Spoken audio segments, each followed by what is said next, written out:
கலப்புறாரு. இதுவரையும் வந்து காங்கிரஸை பார்த்து இந்துக்களுக்கு விரோதி, ராமருக்கு விரோதி, ராமர் கோயிலுக்கு வரல, தேச விரோதி எல்லாமே சொல்லியிருந்தவர் திடீர்னு வந்து முஸ்லீம்களுக்கு தான் காங்கிரஸ் எல்லாமே செய்யுது, நாட்டுடைய உங்க கழுத்துல இருக்கிற தாலியை பிடுங்கி முஸ்லீமுக்கு கொடுத்துருவான்னு சொல்ற அளவுக்கு போயிட்டார் சார். ரெண்டு விஷயம், ஒன்று வந்து நாட்டின் பலத்தை முஸ்லீம்களுக்கு கொடுத்து விடுவார்கள்ங்கிறது ஒண்ணு, இன்னொன்று இண்டிவிஜுவலா பிடுங்கி கொடுத்துருவார். நாட்டின் பலத்தை கொடுத்து இல்லாதவர்கள் கொடுப்பார்கள் அப்படின்னு மாவோயிஸ்டுடைய கம்யூனிஸ்டுடைய சித்தாந்தங்களை காங்கிரஸ் செயல்படுத்த போகிறது. ரெண்டு விதமான கருத்துக்களை சொல்லியிருக்காரு. இல்லைங்க, அதாவதுங்க இண்டிவிஜுவல்கிட்ட பறிச்சு கொடுக்குறான்னு எங்கேயுமே காங்கிரஸ் வாக்குறுதியில் இல்லைங்க.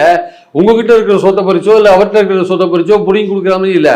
நாட்டினுடைய வளங்களை வந்து நம்ம வந்து ஈக்குவட்டபிளாக டிஸ்ட்ரிபியூட் பண்ணணும். எல்லாரும் அதை வந்து எல்லோரும் அனுபவிக்க வேண்டும். குறிப்பிட்ட நபரை அம்பானி அதானி அனுபவிச்சுட்டு இருக்காங்க.